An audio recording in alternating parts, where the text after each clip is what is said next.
CSS3 এর 15তম ক্লাসে আপনাদের স্বাগতম।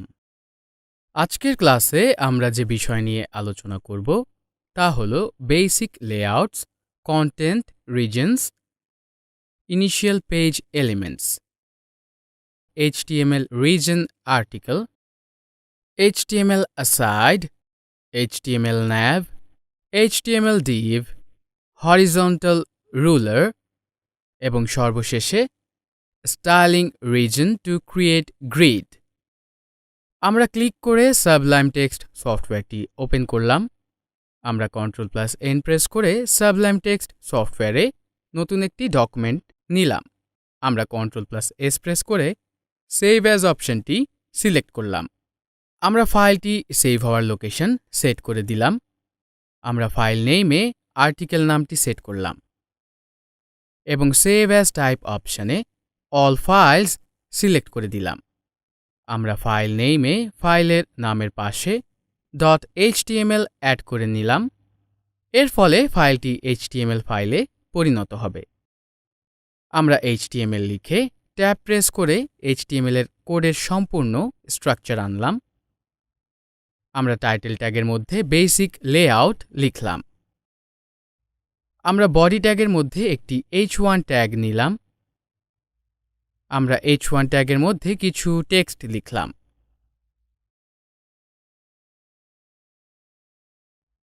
আমরা Ctrl+S প্রেস করে ফাইলটি সেভ করে নিলাম। আমরা HTML ফাইলটি ডাবল ক্লিক করে ব্রাউজারে ওপেন করলাম। আমরা দেখলাম যে ব্রাউজারে আমরা h1 ট্যাগের মধ্যে লেখা টেক্সট দেখতে পাচ্ছি। আমরা h1 ট্যাগের মধ্যে একটি স্টাইল অ্যাট্রিবিউট নিলাম। আমরা স্টাইল অ্যাট্রিবিউটের মধ্যে লিখলাম text-align: center। আমরা Ctrl+S প্রেস করে ফাইলটি সেভ করে নিলাম। আমরা ব্রাউজারে পেজটি রিলোড করে দেখলাম যে টেক্সট এর পজিশন ব্রাউজারের মাঝখানে চলে এসেছে। আমরা h1 ট্যাগের এন্ডিং ট্যাগ এর পরে hr ট্যাগ লিখলাম। ব্রাউজারে পেজটি রিলোড করে দেখলাম যে h1 ট্যাগের টেক্সট এর নিচে একটি দাগ দেখাচ্ছে। আমরা বডি ট্যাগের মধ্যে একটি div ট্যাগ নিলাম। আমরা div ট্যাগের মধ্যে একটি আর্টিকেল ট্যাগ নিলাম। আমরা আর্টিকেল ট্যাগের মধ্যে একটি h2 ট্যাগ নিলাম। আমরা h2 ট্যাগের মধ্যে কিছু টেক্সট লিখলাম।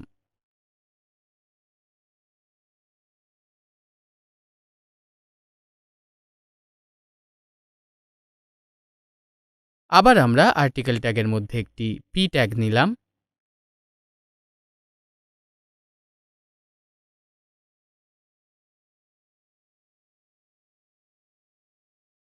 আমরা p ট্যাগের মধ্যে কিছু টেক্সট লিখলাম।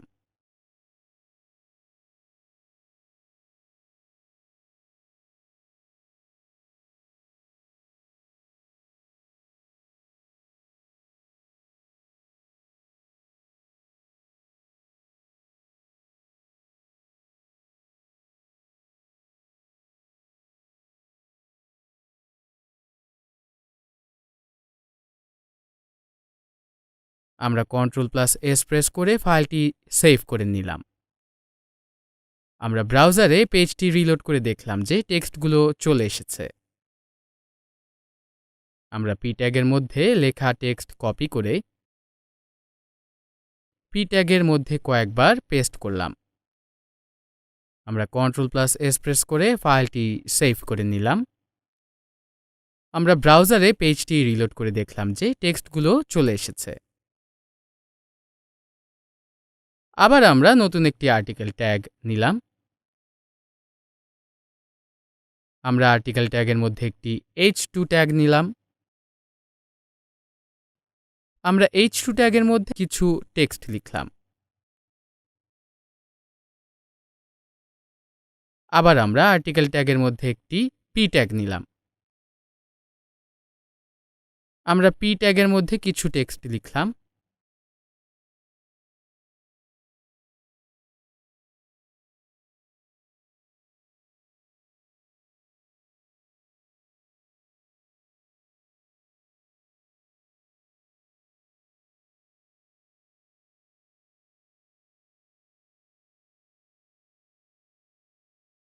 আমরা Ctrl+S প্রেস করে ফাইলটি সেভ করে নিলাম। ব্রাউজারে পেজটি রিলোড করে দেখলাম যে সব টেক্সটগুলো চলে এসেছে।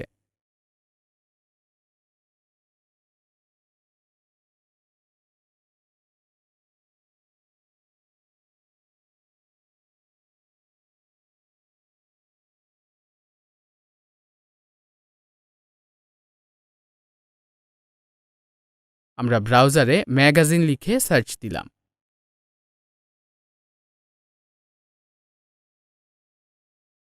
আমরা দেখলাম যে সার্চ রেজাল্টে আর্টিকেল এবং তার ডেসক্রিপশনগুলো সাব আর্টিকেল ভাবে দেখাচ্ছে।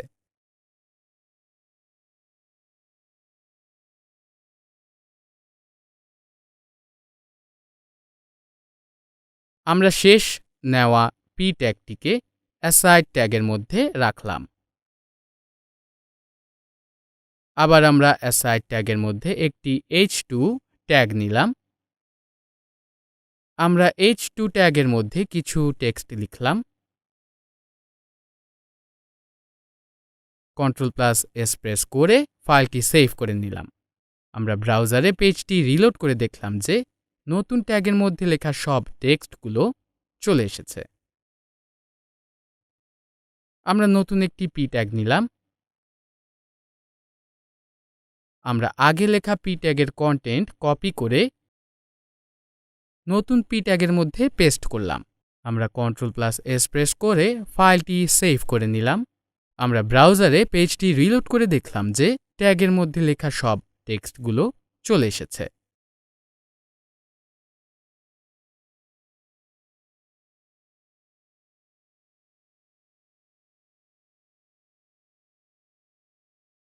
আমরা আর্টিকেল ট্যাগের ক্লাস সেট করলাম মেইন আর্টিকেল নামে।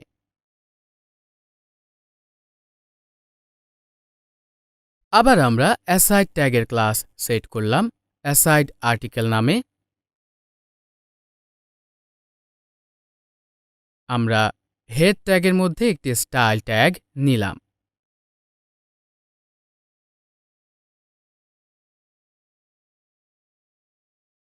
আমরা স্টাইল ট্যাগের মধ্যে ডট মেইন আর্টিকেল লিখে একটি সিলেক্টর নিলাম। আমরা সিলেক্টরটির মধ্যে লিখলাম background colour black, colour white. আমরা Ctrl+S প্রেস করে ফাইলটি সেভ করে নিলাম। ব্রাউজারে পেজটি রিলোড করে দেখলাম যে মেইন আর্টিকেল ক্লাসের টেক্সট এর কালার সাদা এবং ব্যাকগ্রাউন্ড কালার কালো সেট হয়েছে।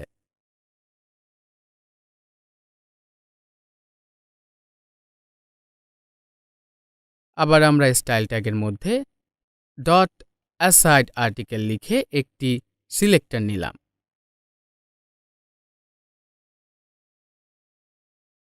আমরা সিলেক্টরটির মধ্যে লিখলাম border 3px orange. Ctrl+S press করে ফাইলটি সেভ করে নিলাম। আমরা ব্রাউজারে পেজটি রিলোড করে কোনো পরিবর্তন দেখলাম না, কারণ শুধু অরেঞ্জ লিখলে কোনো কালার সেট হবে না। আমরা অরেঞ্জের পরিবর্তে লিখলাম #FFA500।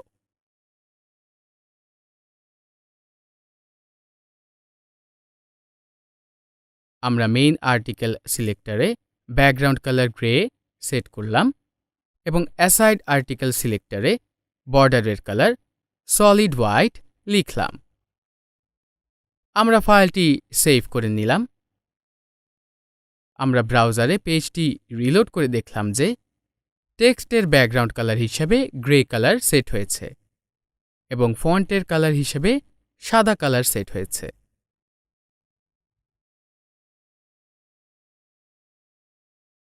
আবার আমরা অ্যাসাইড আর্টিকেল সিলেক্টর এর মধ্যে লিখলাম মার্জিন লেফট 200px। আমরা ফাইলটি সেভ করে নিলাম। ব্রাউজারে পেজটি রিলোড করে দেখলাম যে কিছু টেক্সট ডান দিকে 200px সরে গিয়েছে। আমরা মার্জিনের কোডটুকু মুছে ফেললাম।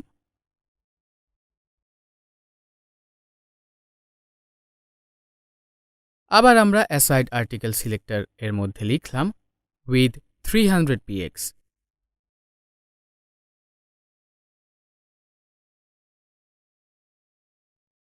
আমরা মেইন আর্টিকেল সিলেক্টরে ব্যাকগ্রাউন্ড কালার হিসেবে অরেঞ্জ কালার এর RGB কালার কোড লিখলাম। আমরা ফাইলটি সেভ করে নিলাম। আমরা ব্রাউজারে পেজটি রিলোড করে দেখলাম যে অরেঞ্জ কালারের একটি ব্যাকগ্রাউন্ড কালার সেট হয়েছে এবং টেক্সট এর কিছু অংশ এর পজিশনের পরিবর্তন হয়েছে।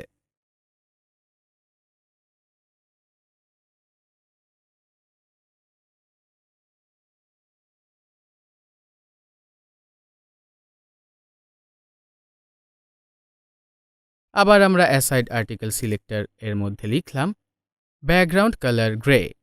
আমরা ফাইলটি সেভ করে নিলাম। আমরা ব্রাউজারে পেজটি রিলোড করে দেখলাম যে অ্যাসাইড বারের টেক্সটের ব্যাকগ্রাউন্ড কালার হিসেবে গ্রে কালার সেট হয়েছে। আবার আমরা অ্যাসাইড আর্টিকেল সিলেক্টরের মধ্যে লিখলাম float:right। আমরা ফাইলটি সেভ করে নিলাম। আমরা ব্রাউজারে পেজটি রিলোড করে দেখলাম যে অ্যাসাইড বারের টেক্সটগুলো ডান দিকে চলে এসেছে। আমরা p ট্যাগের টেক্সট কপি করে ওই p ট্যাগের মধ্যে পেস্ট করলাম। আমরা ফাইলটি সেভ করে নিলাম। আমরা ব্রাউজারে পেজটি রিলোড করে দেখলাম যে p ট্যাগের মধ্যে সব টেক্সটগুলো চলে এসেছে। আবার আমরা p ট্যাগের টেক্সট কপি করে ওই p ট্যাগের মধ্যে পেস্ট করলাম। আমরা ফাইলটি সেভ করে নিলাম। আমরা ব্রাউজারে পেজটি রিলোড করে দেখলাম যে p ট্যাগের মধ্যে সব টেক্সটগুলো চলে এসেছে।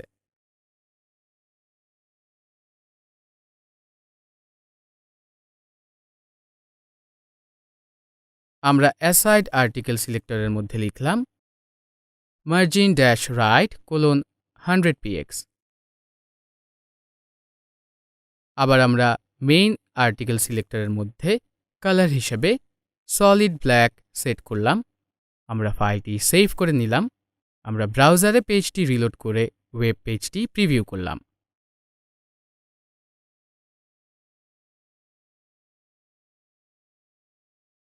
আমরা মেইন আর্টিকেল সিলেক্টরের মধ্যে লিখলাম padding:30 px। আমরা ফাইলটি সেভ করে নিলাম। আমরা ব্রাউজারে পেজটি রিলোড করে ওয়েব পেজটি প্রিভিউ করলাম।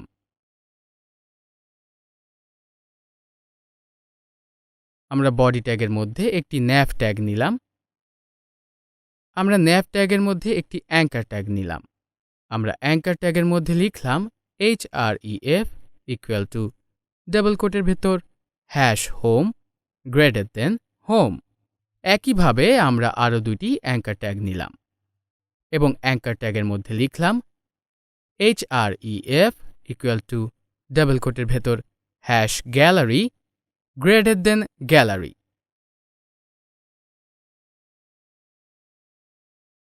href ডাবল কোটের মধ্যে #contact contact। আমরা nav ট্যাগটির ক্লাস সেট করলাম navbar নামে। আমরা ফাইলটি সেভ করে নিলাম। আমরা ব্রাউজারে পেজটি রিলোড করে দেখলাম যে 3টি লিঙ্ক চলে এসেছে।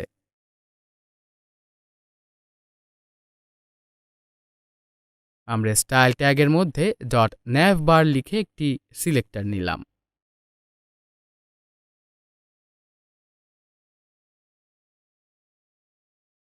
আবার আমরা স্টাইল ট্যাগের মধ্যে .navbar এ লিখে সিলেক্টরটি নিলাম। আমরা navbar সিলেক্টরটির মধ্যে লিখলাম background-color: gray overflow: hidden position: fixed top: 0 px width: 100%। আমরা ফাইলটি সেভ করে নিলাম। আমরা ব্রাউজারে পেজটি রিলোড করে দেখলাম যে লিঙ্ক 3টির কালার এর কিছু পরিবর্তন চলে এসেছে। এবং গ্রে কালারের একটি ব্যাকগ্রাউন্ড কালার তৈরি হয়েছে।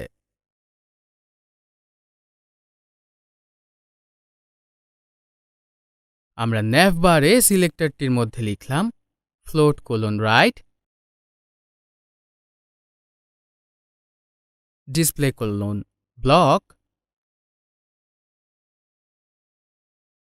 color: #f2 f2 f2। আমরা ফাইলটি সেভ করে নিলাম। আমরা ব্রাউজারে পেজটি রিলোড করে দেখলাম যে লিংক 3টি ডান দিকে সরে গিয়েছে এবং এর ফন্ট এর কালার সাদা সেট হয়েছে।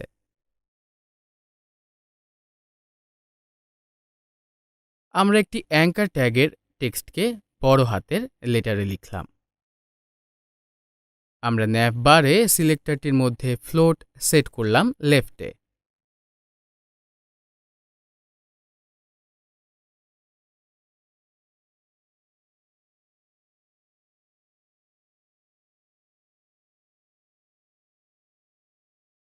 আবার আমরা nav বারে সিলেক্টরটির মধ্যে লিখলাম text dash decoration none, padding 6px, font dash size 20px। আমরা ফাইলটি সেভ করে নিলাম। আমরা ব্রাউজারে পেজটি রিলোড করে দেখলাম যে লিংক 3টির ফন্ট এর সাইজ বড় হয়ে গিয়েছে এবং এর আন্ডারলাইন করা অংশ দূর হয়েছে। আবার আমরা স্টাইল ট্যাগের মধ্যে .navbar :hoover লিখে একটি সিলেক্টর নিলাম।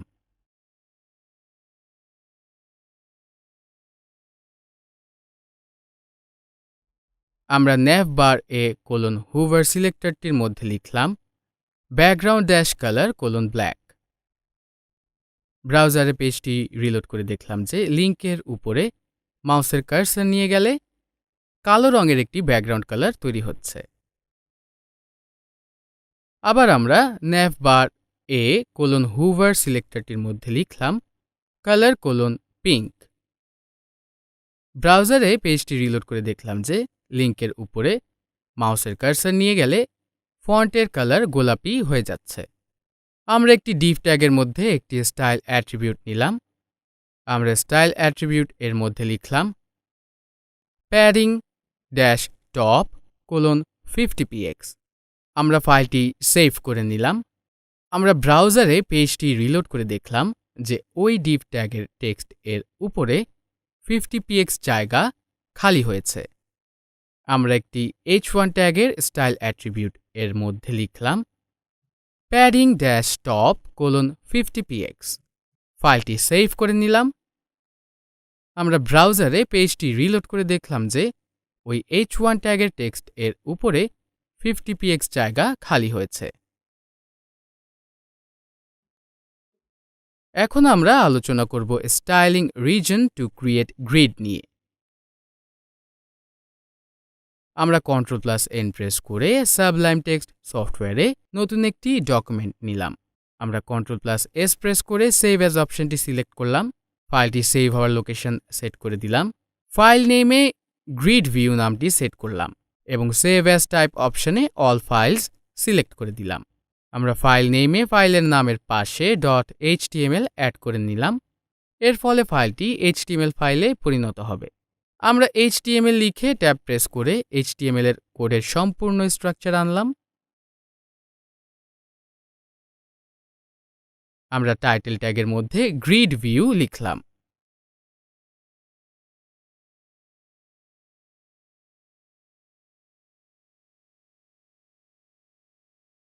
আমরা বডি ট্যাগের মধ্যে কয়েকটি div ট্যাগ নিলাম।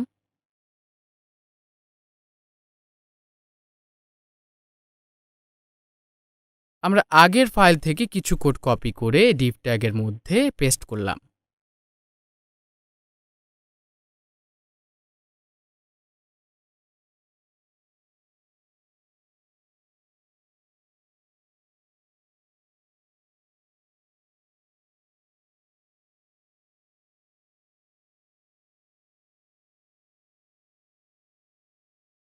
আমরা দেখলাম যে ব্রাউজারে কিছু টেক্সট দেখা যাচ্ছে।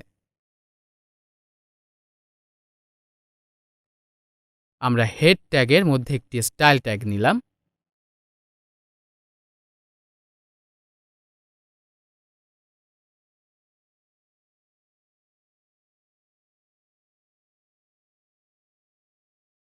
আমরা একটি div ট্যাগের ক্লাস সেট করলাম মেইন div নামে।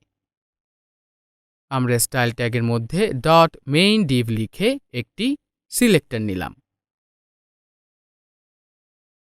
আমরা সিলেক্টরটির মধ্যে লিখলাম display:grid। ফাইলটি সেভ করে নিলাম। আমরা ব্রাউজারে পেজটি রিলোড করে কোনো পরিবর্তন দেখলাম না।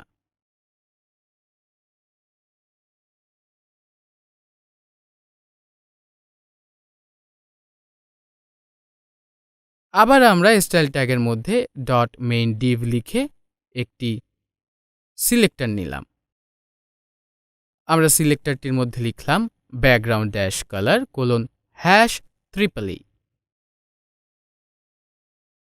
Padding 1em।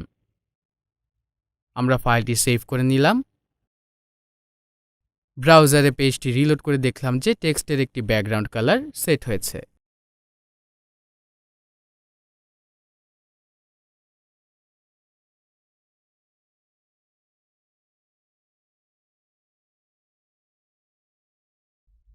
আমরা স্টাইল ট্যাগের মধ্যে লিখলাম dot main div greater than div nth-child। এই লাইনের মাধ্যমে আমরা div ট্যাগের মধ্যে যেসব চাইল্ড div ট্যাগ থাকবে তাদের উপরে স্টাইল অ্যাপ্লাই হতে থাকবে সেই প্রসেস অ্যাপ্লাই হওয়ার কোড লিখেছি। আমরা ওই লাইনের পাশে অড লিখলাম।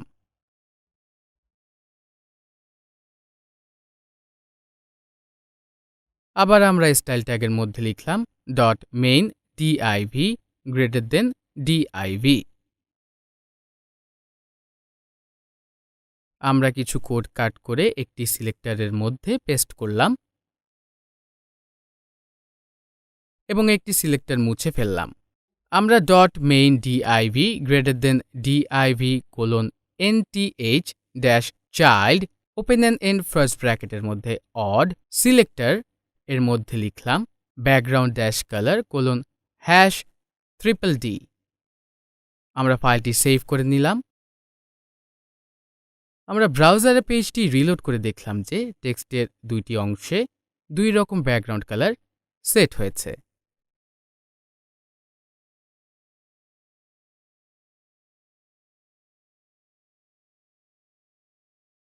আমরা কয়েকটি div ট্যাগ কপি করে বডি ট্যাগের মধ্যে পেস্ট করলাম। আমরা ফাইলটি সেভ করে নিলাম। আমরা ব্রাউজারে পেজটি রিলোড করে দেখলাম যে টেক্সটের দুইটি অংশে দুই রকম ব্যাকগ্রাউন্ড কালার সেট হয়েছে।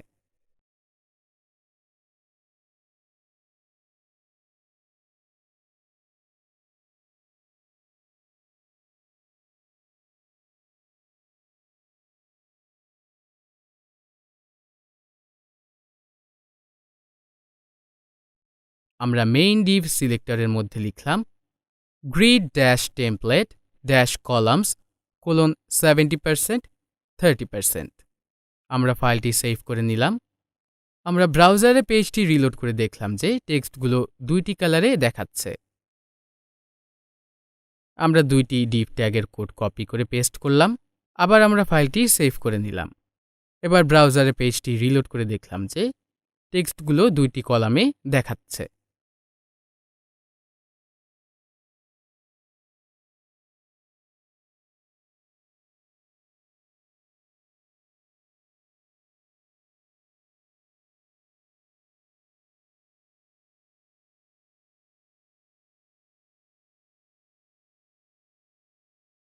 আমরা grid-template-column-এ 40%, 20%, 30%, 10% লিখলাম।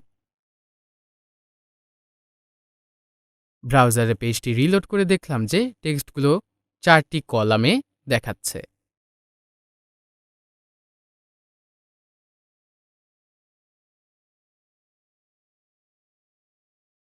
আবার আমরা grid dash template dash columns এ 40%, 20%, 30% লিখলাম। এবার ব্রাউজারে পেজটি রিলোড করে দেখলাম যে টেক্সটগুলো 3টি কলামে দেখাচ্ছে এবং ডান পাশে কিছু ফাঁকা অংশ রয়েছে।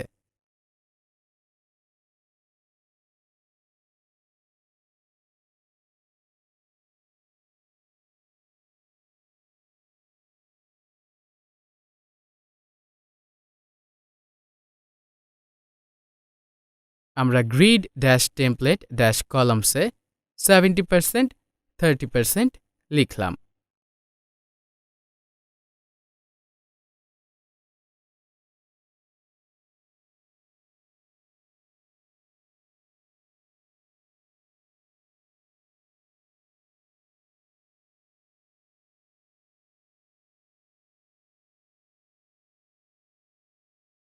আমরা মেইন ডিভ সিলেক্টরের মধ্যে লিখলাম গ্রিড কলাম গ্যাপ :1 em।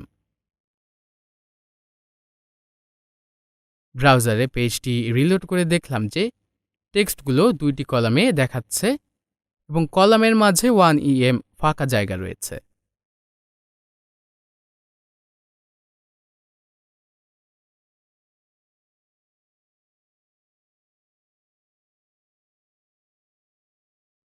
আবার আমরা মেইন ডিভ সিলেক্টরের মধ্যে লিখলাম গ্রিড রো গ্যাপ :1 em।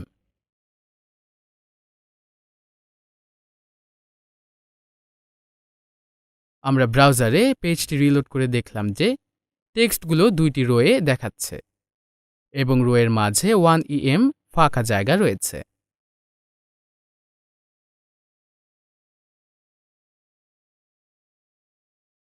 আমরা কিছু কোড মুছে মেইন ডিভ সিলেক্টরের মধ্যে লিখলাম গ্রিড গ্যাপ :1 em। আমরা ব্রাউজারে পেজটি রিলোড করে দেখলাম যে টেক্সটগুলো 2টি কলাম ও 2টি রোয়ে দেখাচ্ছে এবং কলাম ও রোয়ের মাঝে 1 em ফাঁকা জায়গা রয়েছে। এই ছিল আমাদের আজকের ক্লাস। আপনাদের সবাইকে আগামী ক্লাসের আমন্ত্রণ জানিয়ে আজকে এখানে বিদায় নিচ্ছি। সবাই ভালো থাকবেন। ধন্যবাদ।